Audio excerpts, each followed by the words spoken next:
Welcome to T-SAT. భారతదేశ పరిశ్రమల టాపిక్లో భాగంగా భారతదేశంలో ప్రధాన పారిశ్రామిక ప్రాంతాలు ఒకటి హుగ్లీ నది పరివాహక ప్రాంతం, జన్పనార పరిశ్రమకు ప్రసిద్ధి,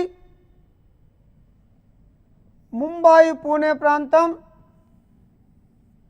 నూలు వస్త్ర పరిశ్రమకు ప్రసిద్ధి,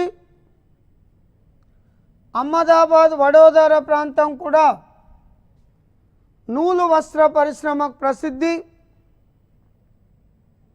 కోయంబత్తూర్, మదురై, చెన్నై, బెంగళూరు ఇది కూడా నూలు వస్త్ర పరిశ్రమకు ప్రసిద్ధి, ఛోటా నాగపూర్ పీఠభూమి ఇనుము ఉక్కు పరిశ్రమకు ప్రసిద్ధి. ఇవి భారతదేశంలో ఉన్న ప్రధాన పారిశ్రామిక ప్రాంతాలు. ఒకటి హుగ్లీ నది పరివాహక ప్రాంతం జన్పనార పరిశ్రమకు ప్రసిద్ధి. ఎందుకంటే హుగ్లీ నది పరివాహక ప్రాంతం జన్పనార పంటకు అనుకూలంగా ఉంటుంది. అదేవిధంగా దేశంలో మొట్టమొదటిసారిగా బ్రిటిష్ వారు కలకత్తాను ప్రధాన హెడ్ క్వార్టర్గా చేసుకొని అనేక పరిశ్రమలను ఇక్కడనే స్థాపించడం జరిగింది. ఈడ నైపుణ్యం గల కార్మికులు తక్కువ రేటుకు లభించడం జరుగుతుంది. ఇతర దేశాల ఎగుమతుల కొరకు హుగ్లీ నదీ తీరంలో ఉన్న కలకత్తా ఓడరేవు అనుకూలంగా ఉంటుంది. కాబట్టి హుగ్లీ నది పరివాహక ప్రాంతం జన్పనార పరిశ్రమకు ప్రసిద్ధి.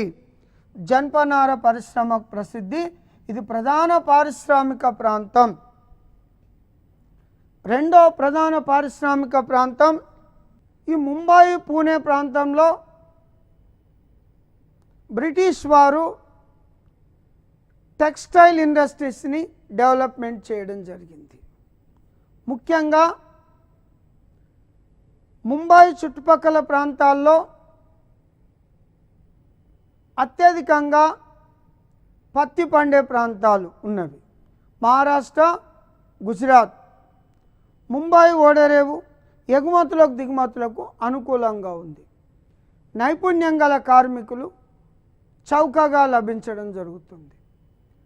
బ్రిటిష్ వారు కూడా ముంబాయి ఓడరేవు ఉన్న కారణంగా భారీ యంత్రాలను దిగుమతులకు ఎగుమతులకు అవకాశం ఉందనే ఉద్దేశంతో ఈ ముంబాయి చుట్టుపక్కల ప్రాంతంలో టెక్స్టైల్ ఇండస్ట్రీ వస్త్ర పరిశ్రమ అభివృద్ధి చెందడం జరిగింది.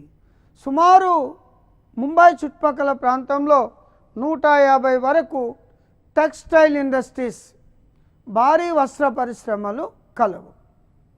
ఎప్పుడైతే ఈ ప్రాంతంలో జనాభా ఎక్కువైపోయింది, కార్మికులు ఎక్కువైపోయింది, భూమి కొరత ఎక్కువైపోయింది అనే ఉద్దేశంతో సేమ్ వాతావరణ పరిస్థితులున్న అహ్మదాబాద్ వడోదర ప్రాంతానికి ఈ పరిశ్రమను విస్తరించడం జరిగింది. ఈ అహ్మదాబాద్ వడోదర ప్రాంతం కూడా టెక్స్టైల్ నూలు వస్త్ర పరిశ్రమకు ప్రసిద్ధి. మూడవ ప్రధాన పారిశ్రామిక ప్రాంతం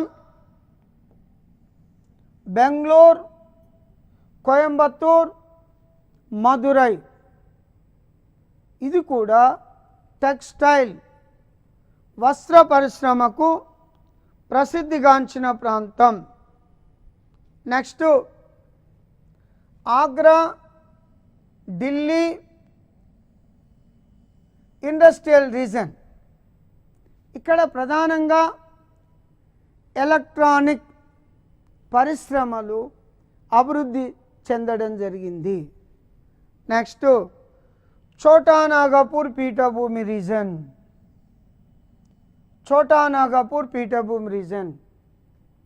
ఈ ఛోటా నాగపూర్ పీఠభూమిలో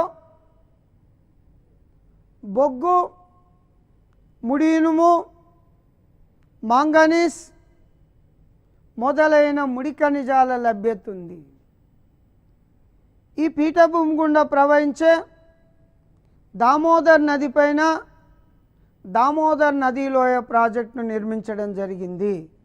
అప్పటి నుంచి విద్యుత్ శక్తి, నీటి లభ్యత పుష్కలంగా ఉన్న కారణంగా ఇక్కడ అనేక ఇనుము ఉక్కు కర్మాగారాలను ఏర్పాటు చేయడం జరిగింది.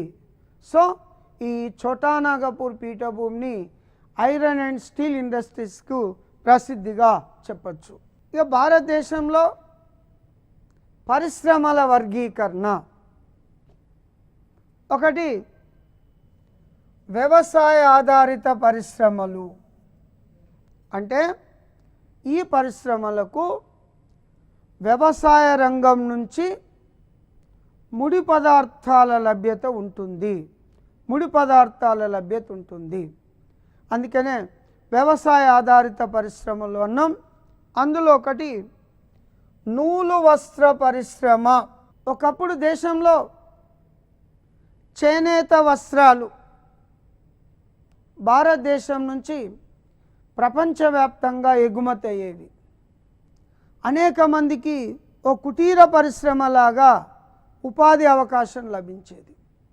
ఎప్పుడైతే పారిశ్రామిక విప్లవం రావడం జరిగిందో ఈ చేనేత వస్త్ర పరిశ్రమ తగ్గి పరిశ్రమల్లో తయారైన వస్తువులను ఇంగ్లాండ్ నుంచి భారతదేశానికి దిగుమతి చేసుకొని వ్యాపారం మొదలుపెట్టడంతో చేనేత వస్త్ర పరిశ్రమ స్థాయిలో నూలు వస్త్ర పరిశ్రమను, బట్టలను పరిశ్రమల్లో తయారు చేయడం మొదలుపెట్టడం జరిగింది. భారతదేశంలో మొట్టమొదటి నూలు వస్త్ర పరిశ్రమను 1818లో రిష్రా వద్ద పోర్ట్ గ్లాస్టర్ అనే కోటలో ప్రారంభించడం జరిగింది. ఆధునిక నూలు వస్త్ర పరిశ్రమను ముంబైలో 1854లో ముంబైలో ప్రారంభించడం జరిగింది. నూలు వస్త్ర పరిశ్రమ దేశంలో అతిపెద్దది, అతి పురాతనమైన పరిశ్రమ. సుమారు 15 మిలియన్ కార్మికులు పనిచేయడం జరుగుతుంది. అంటే ఈ పరిశ్రమపై ఆధారపడిన వాళ్ళు పత్తి పండించే రైతు నుంచి ఈ ఆధునిక కాలంలో అనేక రెడీమేడ్ గార్మెంట్స్ తయారు చేసే పరిశ్రమలు, కంపెనీలు వరకు ఈ పరిశ్రమ పైన ఆధారపడడం జరిగింది. సో అతి పురాతన పరిశ్రమ, అతి పెద్ద పరిశ్రమ. దేశంలో మొట్టమొదటి నూలు వస్త్ర పరిశ్రమను 1818లో కలకత్తా సమీపంలో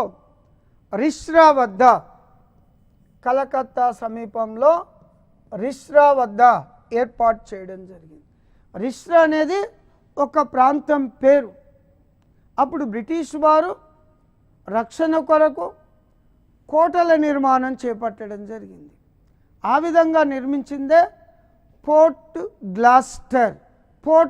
గ్లాస్టర్ అనే కోట ఇక్కడ ఏర్పాటు చేయడం జరిగింది. 1854లో ముంబైలో సిఎన్ దేబర్ అనే ఒక పెట్టుబడిదారుడు ఆధునిక పద్ధతిలో మొట్టమొదటి నూలు మిల్లును ప్రారంభించడం జరిగింది ముంబైలో. ప్రపంచ నూలు వస్త్రాల ఉత్పత్తిలో China, second America, third Bharat.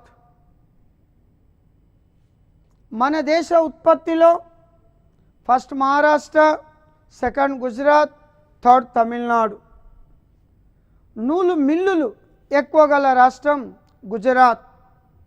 అంటే దేశంలో జనాభా విపరీతంగా ఉండడం వలన సుమారు భారతదేశంలో 140 కోట్ల జనాభా ఉంది. ఈ పెరుగుతున్న జనాభాకు అనుగుణంగా వస్త్రాలను భారతదేశంలో పెద్ద మొత్తంలో ఉత్పత్తి చేయడం జరుగుతుంది. పట్టు వస్త్ర పరిశ్రమ ఇది అటవీ ఆధారిత పరిశ్రమ.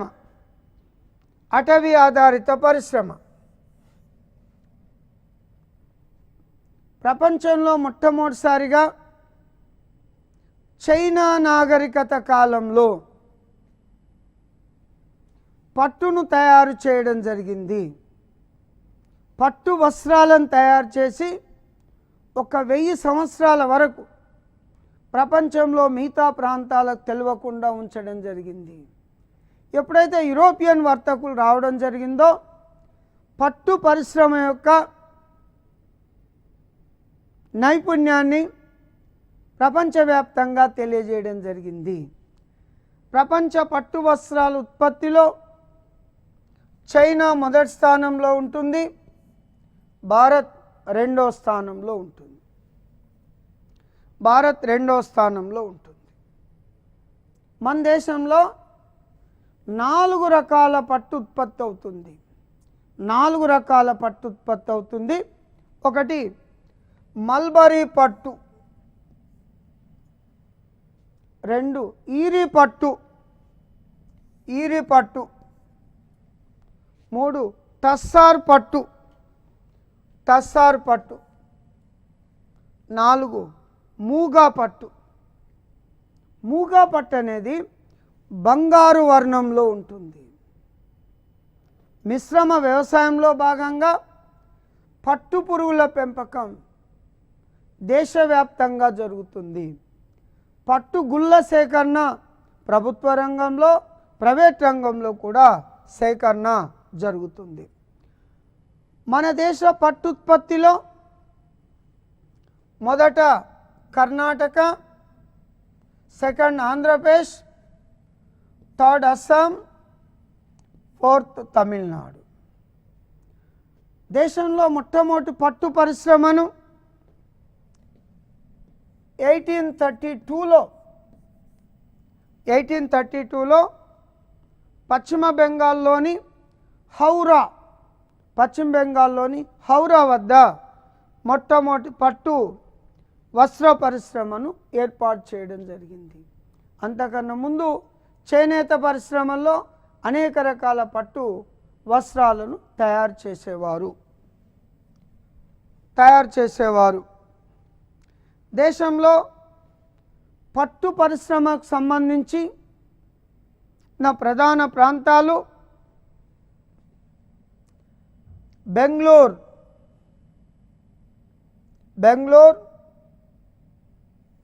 కర్ణాటక, మైసూర్ కర్ణాటక, వారణాసి ఉత్తరప్రదేశ్, తెలంగాణలో పోచంపల్లి, గద్వాల మొదలైన ప్రాంతాల్లో కూడా పట్టు వస్త్రాల ఉత్పత్తి జరుగుతుంది. ఉన్ని వస్త్ర పరిశ్రమ, ఉలన్ టెక్స్టైల్ ఇండస్ట్రీ, ఇది జంతు ఆధారిత పరిశ్రమ.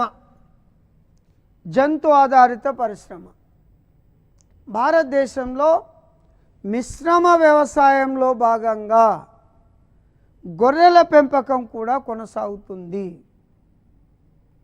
ప్రపంచవ్యాప్తంగా ఉన్ని వస్త్రాల ఉత్పత్తిలో ఆస్ట్రేలియా మొదటి స్థానంలో కలదు. ఆస్ట్రేలియాలో సిడ్నీ, మెల్బోర్న్ ప్రపంచ ప్రఖ్యాతిగాంచిన ఉన్ని మార్కెట్లు.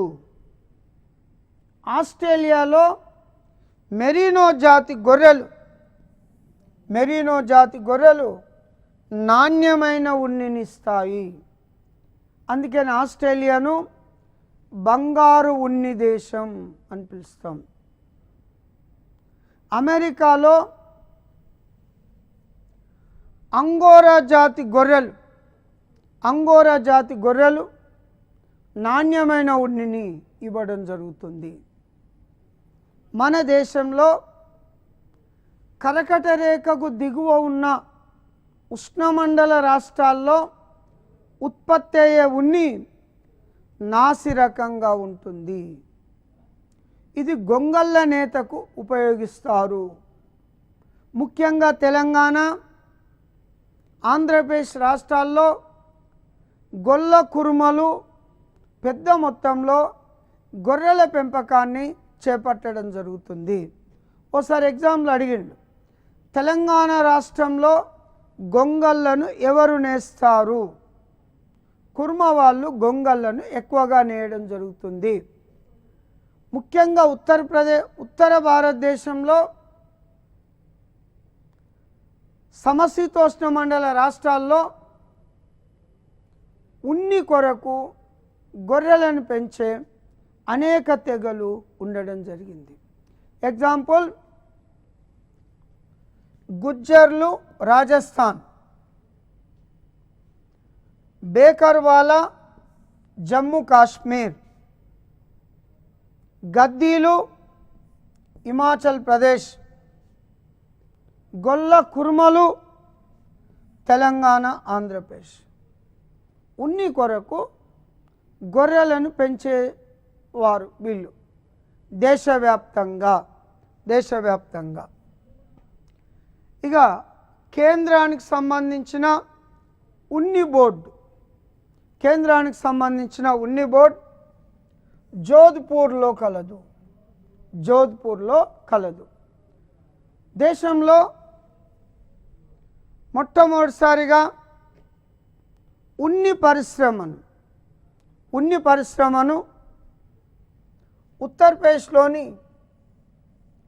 ఉత్తరప్రదేశ్లోని కాన్పూర్ వద్ద ఏర్పాటు చేయడం జరిగింది. అదేవిధంగా మహారాష్ట్రలోని ముంబై, పూణే, పంజాబ్లోని అమృత్సర్, లూధియానా మొదలైన ప్రాంతాల్లో ఉన్ని పరిశ్రమకు సంబంధించిన టెక్స్టైల్ ఇండస్ట్రీస్ కలవు.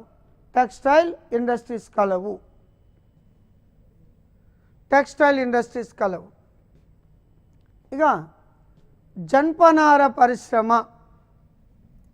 జూట్ ఇండస్ట్రీ, జన్పనార పరిశ్రమ. దేశంలో నూలు వస్త్ర పరిశ్రమ తర్వాత అతి పెద్దది, పురాతనమైన పరిశ్రమ జన్పనార పరిశ్రమ.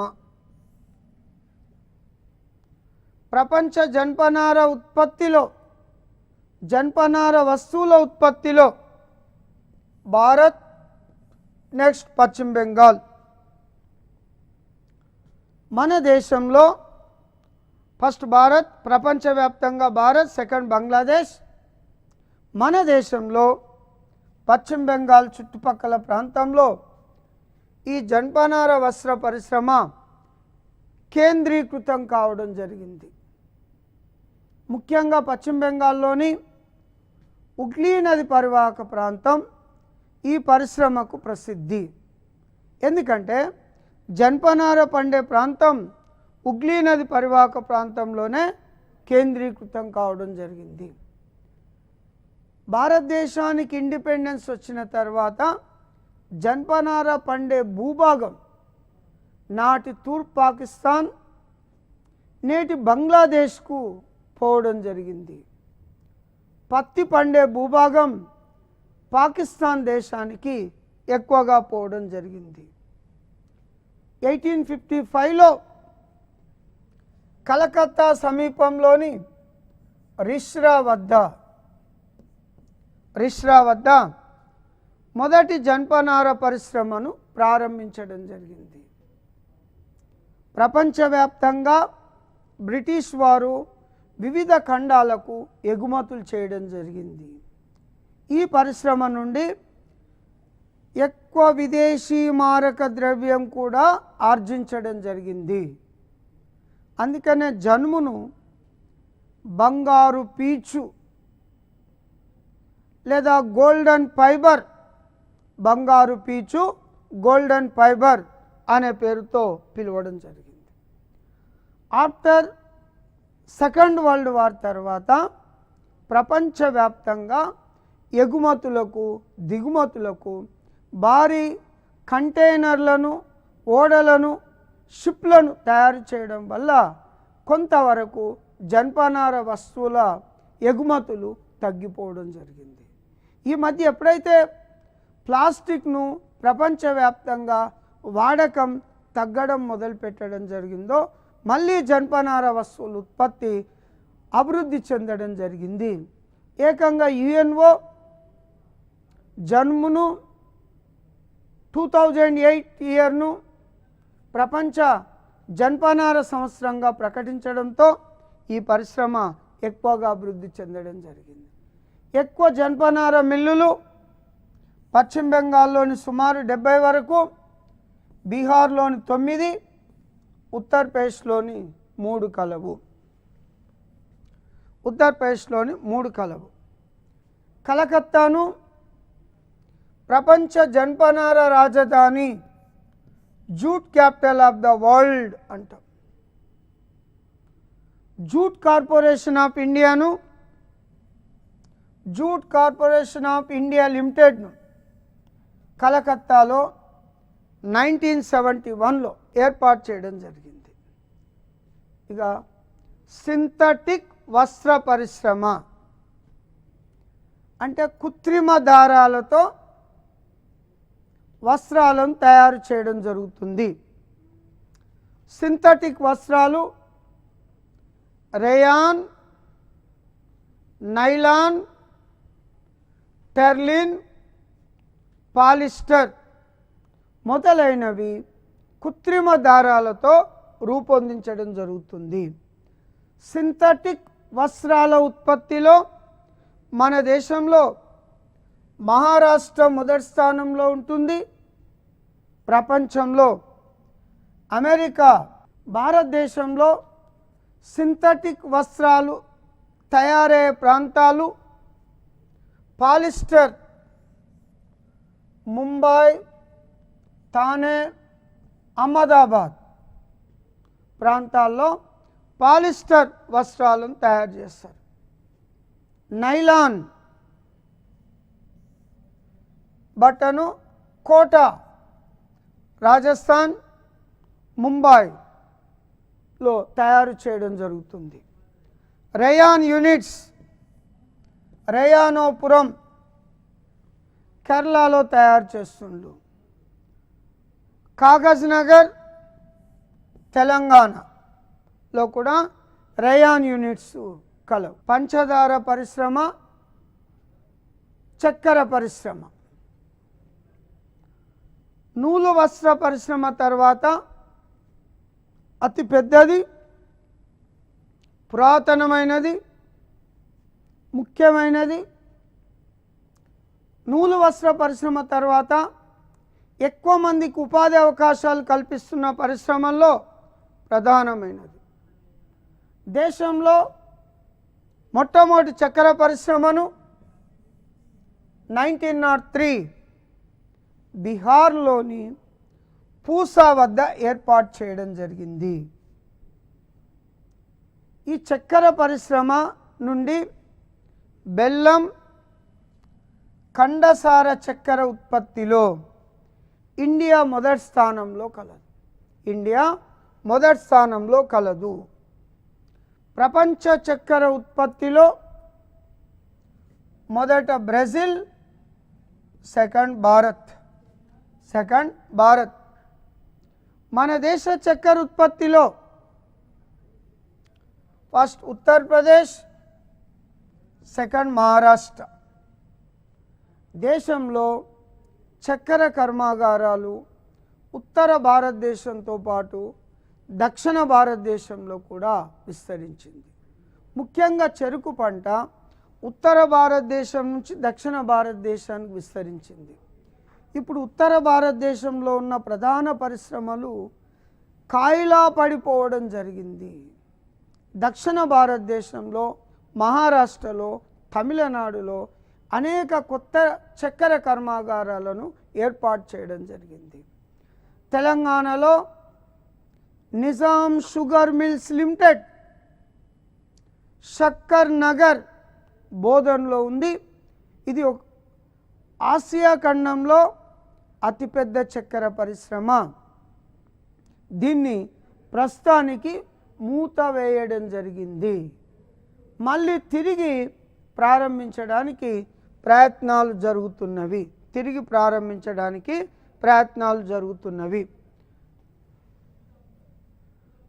నెక్స్ట్ కాగిత పరిశ్రమ. ఇది అటవీ ఆధారిత పరిశ్రమ.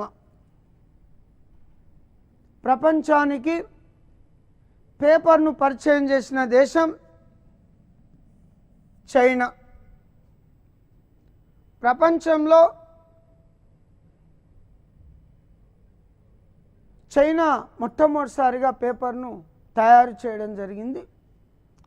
భారతదేశంలో మొదటి కాగిత పరిశ్రమను 1832లో కలకత్తా సమీపంలో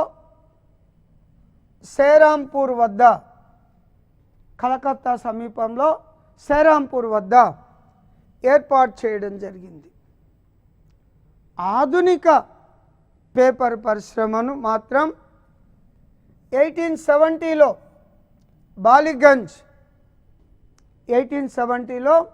బాలుగంజ్ వద్ద ప్రారంభించడం జరిగింది. ఇక డైలీ న్యూస్ పేపర్లలో ఉపయోగించే న్యూస్ ప్రింట్ కర్మాగారం 1955లో నేపానగర్ వద్ద ఏర్పాటు చేయడం జరిగింది. 1955లో నేపానగర్ వద్ద ఏర్పాటు చేయడం జరిగింది. ప్రపంచ కల్పగుజ్జు ఉత్పత్తిలో కెనడా మొదటి స్థానంలో ఉంటుంది. ప్రపంచ పేపర్ ఉత్పత్తిలో అమెరికా మొదటి స్థానంలో ఉంటుంది. న్యూస్ ప్రింట్ ఉత్పత్తిలో కెనడా మొదటి స్థానంలో ఉంటుంది.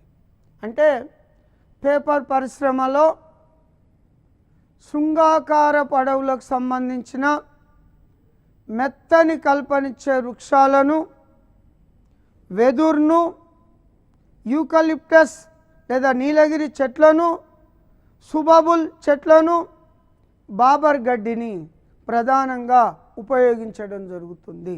సో ఇది అటవీ ఆధారపు పరిశ్రమ.